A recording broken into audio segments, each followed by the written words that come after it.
Hello everyone, welcome back to another week in my 4th grade class.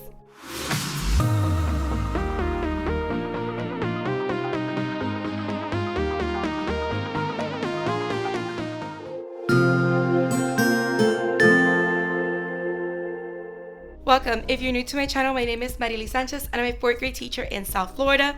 Today is the start of week 13 out of the school year. It is Monday, November 6th, 2023. And I'm getting ready to wrap up for the day because it is 4:30 right now. But with the time change, it's going to get really dark in about an hour. So I'm no longer going to stay super late. But I do have something to do before I leave. And if I can get halfway through it, I'll call it a day. I'll try to leave by 5 so that if I didn't finish by 5, I'll just finish the rest of it tomorrow. It's basically my math escape room because this Wednesday, November 8th, we have our STEM night from 6 to 8 p.m. And I'm in charge along with my co-teacher and another teacher in our 4th grade team to work on the math escape room activity for STEM night. So I'm very excited to do that. And it's all done. I just have to put the envelopes together and stuff the envelopes with the task for each lock. But let me go ahead and let you know what we did today.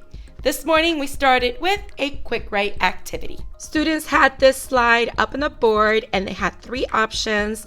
They could write about the picture of the day, which is to write about how they found ways to relax this weekend. They could have written about whatever was on their mind or any topic of their choice. They had this paper on top of their desk, so as soon as they came in, they knew what to do. The directions were also here, and they could just start writing, and I even included extra lines on the back so that if they needed to write on the back, they could do that. Then I went ahead and introduced Unit 2, Week 5, which is our 3rd text set for Unit 2. And in looking at the pacing guide, I thought I was going to be behind, but they actually had Week 5, which is a week that we usually just spend one full 5-day school weekend. They have us doing it up to this week. And next week, they'll do Week 6, which is usually our assess and connect week where we can catch up. So I'm so excited because that means next week I'm going to really focus on catching up on our writing because, yeah, we're behind. So to introduce the unit, I started by showing the students the photograph that goes with our unit introduction along with our essential question, how are writers inspired by animals? And then we went into our little video, which is our build background knowledge video on how authors, again, are inspired by animals. Then we read our study sync. And I like doing these because I have the students think about what this number could be for the number crunch until they read through everything and then they connect and they tell me what this number is. In this case, it was the year that E.B. White wrote Charlotte's Web. So that was really neat. Then I went ahead and went into the read aloud. And for the read aloud, I was reading 5 different haikus, even though there's only 5 photos of animals. So one was about a cricket. The other one was about a lizard with a blue tail. Another one, which is not pictured here, is on the firefly. Another one was on the ant, and then a snail. And these are the haikus that I had to read to the students. And this actually inspired one of our activities for today. And then we went ahead and read the poems for the shared read. So dog was a haiku, the eagle was a lyric poem, then we had another lyric poem for chimpanzee, and then rat was another haiku. So the students are actually going over lyric poetry and haiku as the 2 poems that they are focusing on for this particular text set. So after we went ahead and did this, the students got this paper with this index card to create their own animal haiku. And I had them glue their index card right here after they wrote their haiku here and use this space here to draw their animal that they were writing about. To guide them a little bit with this activity, I use a kangaroo as an example because I didn't think anyone was really going to choose it. So I said to start with your haiku, start with your animal, and then write a sentence about that animal, something that interests you or a detail about the animal. And then once you have the sentence written, count your syllables and then fit it into the haiku pattern. So this is my haiku about a kangaroo. Then of course I made my own haiku on a butterfly. So here's my haiku on the butterfly and here is my drawing of it. We did the same thing this afternoon with the exception of the quick write with my block 2, which is my ELL learners. And they will do the quick write tomorrow as their smart start for the morning as soon as they come in. They'll have the same picture prompt and they'll continue working on their haikus as well, both classes. So the same thing I just showed you that I did with my block 1, going over the introduction of unit 2, I also did it with my ELL learners using scaffolds along with the ELL PowerPoint. This is the ELL PowerPoint that our bilingual department provides for us. So we went ahead and watched these videos. This one is actually the opening video that we watched through Wonders. And this one talks about how people are inspired by animals to create inventions. And then we went over haiku. And this is where we stopped because it led us to our haiku activity. Now, other than showing my ELL group this example, I also made an example following the same thing that I have on the board. You can't really see it, but I already glued the card. But I started with dolphin, I wrote a sentence, and then I wrote the haiku, which is right here. And I drew the dolphin up here, which I need to color. I also did the same thing with a dog. So again, on the back of the index card, I put dog. I wrote some sentences about the dog, and I put it together in this haiku poem and drew a picture of a dog up here. And tomorrow I'll model cat for them. I know that with my ELO group, they need more scaffolds, so I will definitely try to help them out tomorrow, finish their haikus, and figure out what words they can use to write about the animal of their choice. So that is pretty much what we did for both classes, and this is the escape room that I want to make sure I complete today. I call it the Corn Maze Escape Room. They have 1, 2, 3 locks. This is the code collection sheet. These are the labels that I created for the envelopes, which are right here. I have 6 different colors, so I'll have 6 different sets depending. Hopefully that's enough for the people that are gonna come. And then I have the different locks. So this is lock 1. They have to solve these, and then they have to match the product or the answer to where it goes. Once they do, it'll reveal this code, and then that code will go on here. And that is how they complete the first lock. The second lock is these different problems, word problems that I have to cut in strips, and they have to answer, find the correct letter for that. There's a total of 6 of them, and once they find the letters, they will put the letters here and unscramble the letters to reveal the word that solves that puzzle. Then is the final lock, which is the Corn Maze story problem, which I wrote myself, and they have the word problem down here.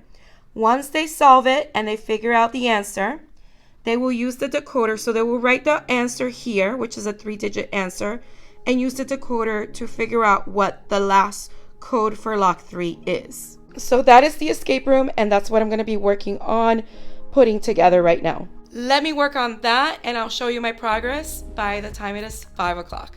All right, friends, I just actually finished all 6 sets of envelopes. I just started hyper focusing and then I couldn't stop. I wanted to do just 3 sets, but then I ended up doing all 6 sets, and it's already dark outside. Not pitch black, but it's dark, and the time is 5:46. So I am going to gather my things after this clip and go home, but check it out.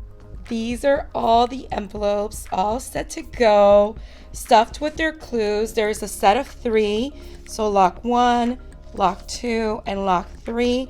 I'll show you a little bit closer up in a moment. But here are the collection code papers, or the code collection papers. There's 50 of them. And let me quickly show you how each lock works. Inside lock 1 is 1 sheet of paper that they have to open and flatten out. And there's different cards that they have to match with the correct product or answer for this. So for example, this one, which equation is shown by this model, this one goes here. Then we have the different ones. 56 times 17 goes there. And then we have 1480 goes there. And then we have this one going there, and this one going here, and this one going here. So then when they're done putting all the pieces in the correct place, they'll reveal the code 6039, which they will write in their code collection sheet, which I have right here. So the answer they will write here is 6039, and then they can put their lock away and can move on to lock 2. Lock 2 has these 6 different problems that are all related to multiplication, and some of them are multi-step. So the students have to answer each problem, and as they answer the problems, they record the letter on their code collection sheet.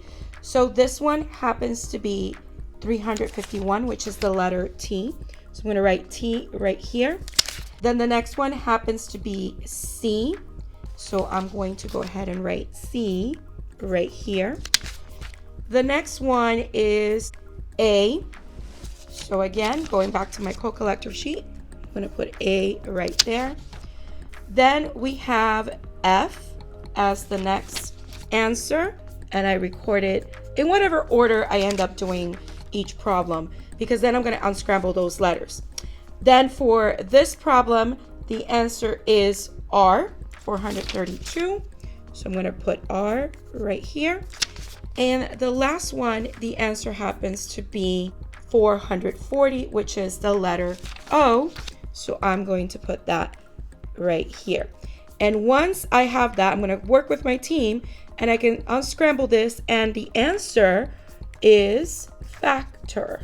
Because when we're multiplying, we are looking for the different factors of the product. Factor times factor equals the product. Then for the final lock, they have this long story problem that I actually wrote myself, but the question that they have to solve is in the last paragraph, where they have to answer this question: how many pieces of candy do the children have in all?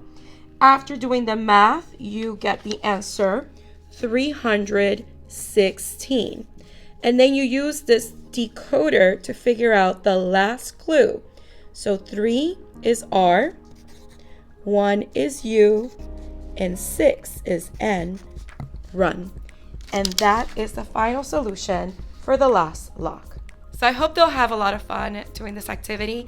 And the coordinator for STEM night just let me know that Aftercare will set up 50 small bags of popcorn, because we have a popcorn machine at school, so that as each group completes the 3 locks and finds a way out of the corn maze, they'll get a small bag of popcorn. And she also gave me this little board from Dollar Tree. This one right here, which I'm going to decorate for our corn math escape room so that it is part of the decoration on the table. So I'm very excited for STEM night. It's going to be a long day on Wednesday. I'm going to be here all the way to 8 p.m. So, yep, it's going to be a very long day indeed. And there's faculty meeting after school. We're voting for Teacher of the Year, Rookie Teacher of the Year. So, yeah, even though this is a short week, because Friday is Veterans Day, it's usually short weeks tend to be or feel longer than regular 5-day school weeks. But anyway, that's all for today. And now it got more darker. So I'm going to grab my things and go. I'll see you tomorrow. It's the end of the day, Tuesday, and I finished today my first day with my Minecraft club. We had such a great time, and I'm so glad it's 2 hours this year, because last year the 1 hour is like, by the time we were in the world, it just felt like, okay, now it's time to put the computers away. But we actually had a decent amount of time to work together. And I did spend some time at the beginning going over the expectations, the STEM challenge that we're going to be working on this year, how every day that we meet, we're going to be working on the STEM challenge or some kind of challenge. And then we'll have free play time like we did today. So they have something to look forward to. I had 16 students show up today out of the 25 that got invitations. I'm going to give some time for the other students that received invitations to finally make it to the club. And if they don't come, then I can fill those spots with other people that were interested. Now today, for during the school day, I started this morning with my ELL group, and they started working on the quick write activity that I had my homeroom work on it yesterday. This is the same slide that they had, but it's orange or yellow, however it looks for you, for Tuesday. So they had these 3 different topics, just like my homeroom had yesterday, to write about. Since it is my ELO class and they're just learning English, I told them they can write it in their native language or in English, whatever they felt most comfortable. They could even write it in both if they wanted to. Then after that, the students worked on finishing a couple of different things, including their animal haiku poem. And I had to go one by one around the room assisting the students because, of course, they're learning English. So I want to make sure that they're able to write their poem in English. So I was guiding them through it, counting the syllables, and helping them out.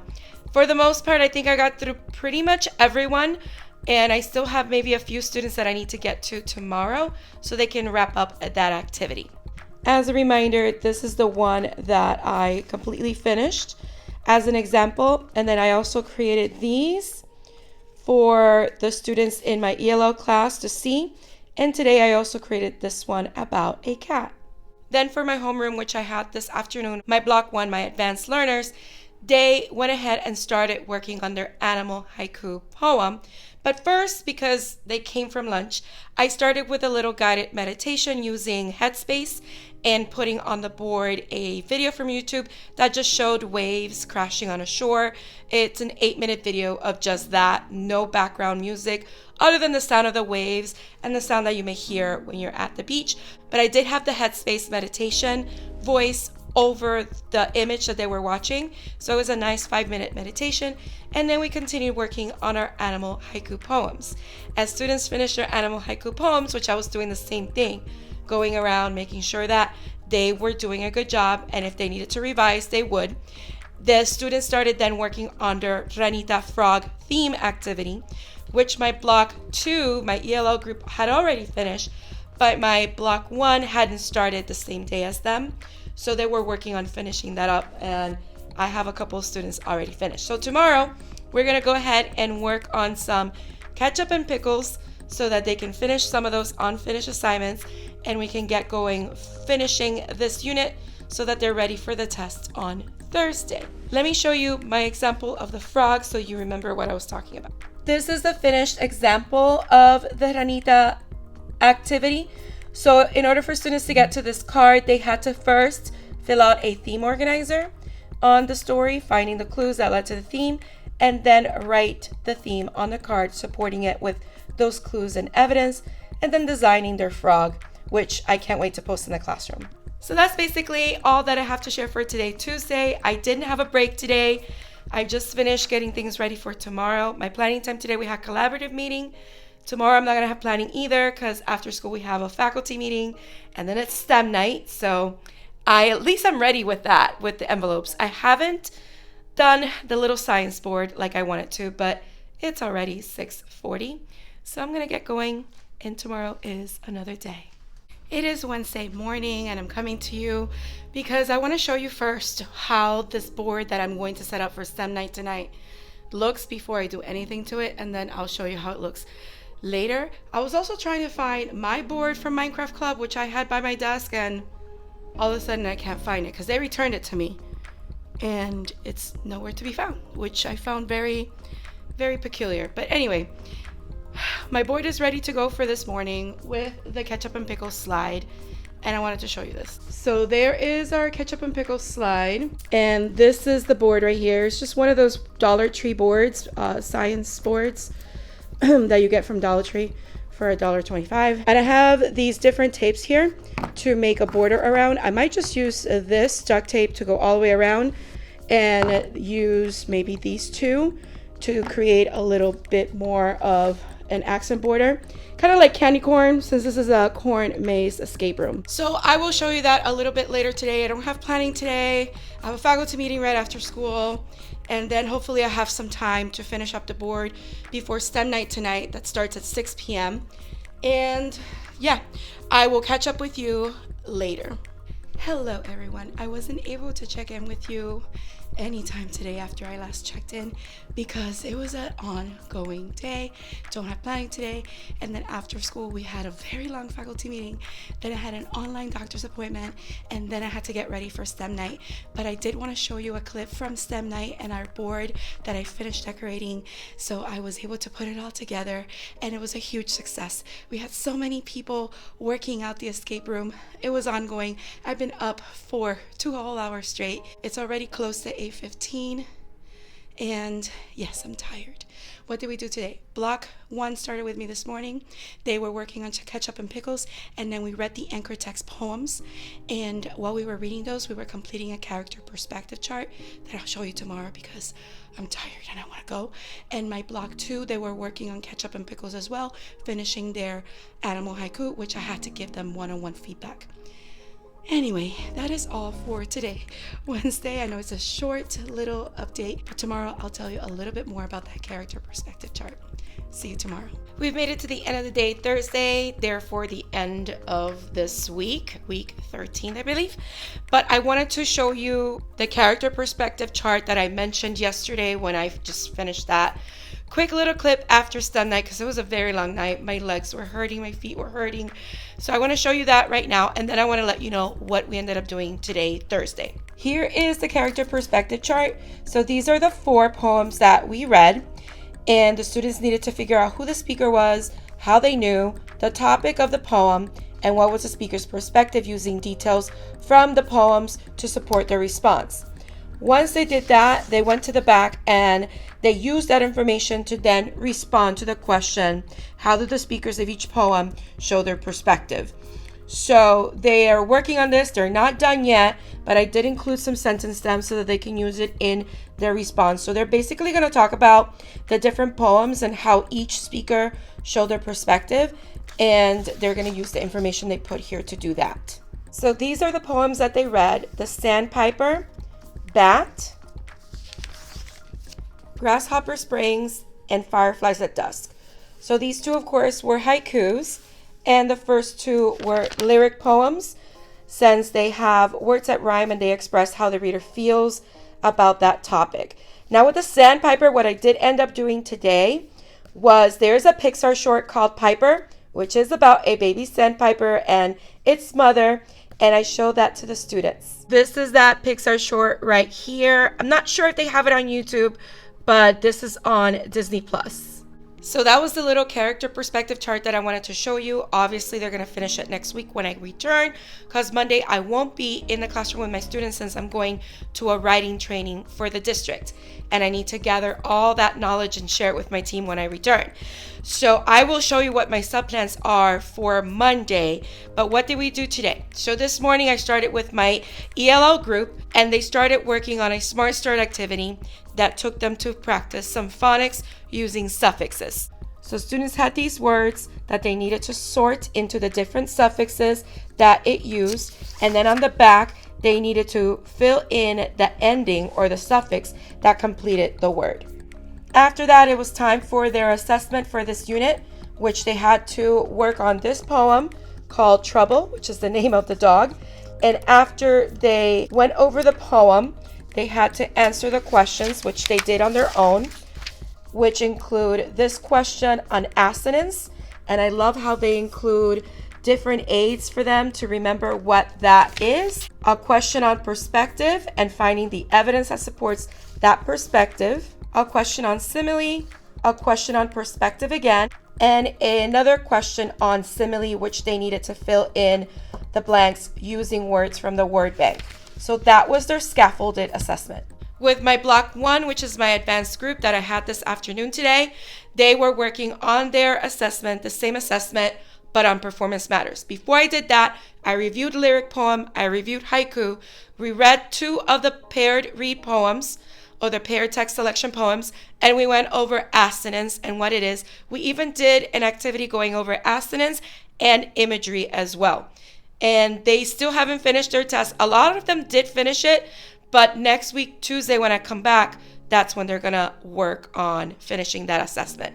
So next week is basically a catch-up week. So we're not starting Unit 3 yet until after fall break. Next week, we have class up until Friday, and then the week after that is Thanksgiving week. So the whole week we're off. So when we come back the last week of November, that's when we're going to start on Unit 3, weeks 1 and 2. So I already have my subplans all ready to go. I need to go downstairs and make copies of the packets. But this is a passage that they have from Time for Kids with the Wonders unit for the Unit 2, Week 6 passage or curriculum that we should be working on that week. So this is what I put together, and I had to make 2 different packets. They're the same passage, but the activities are scaffolded for my ESOL group. So I did create a cover sheet for this. This is for the gifted class. They have the spade. This will be the same thing for the ELL as well. They have the spade strategy reminder along with a checklist on what they need to complete. They start with the survey the text and prediction before they read. Then they read this passage on sharks under attack. Really interesting passage for them to read.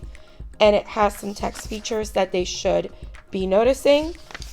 Then they're going to work on some annotations. So I took 3 different excerpts from the passage itself, and they need to annotate the central idea, and 2 relevant details, and 2 interesting facts that they learned about sharks.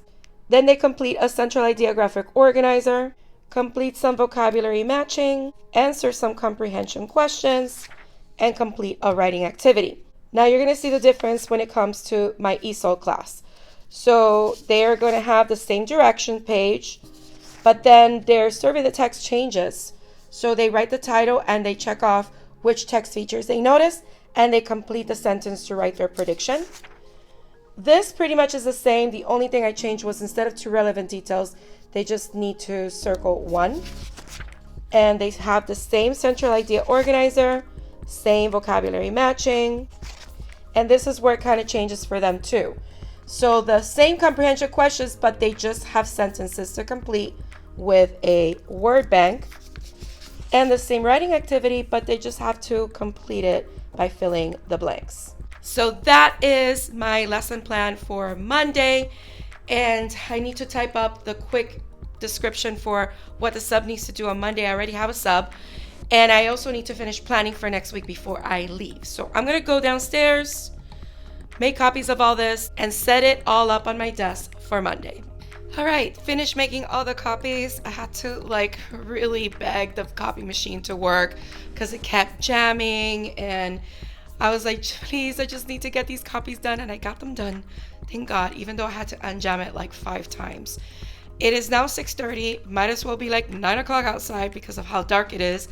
But I just finished my lesson plans for next week. I put all my sub plans for Monday on my desk. I'm just going to change the date when I leave, and everything will be ready for next week, which will be week 14. So I hope you enjoy coming along with me on this very short week, even though it felt so long. I have a very much well-deserved weekend. Next week will be another week. So I hope you enjoyed coming along with me. If you did, don't forget to hit the like button, leave a comment down below. Let me know what you thought and any questions you may have.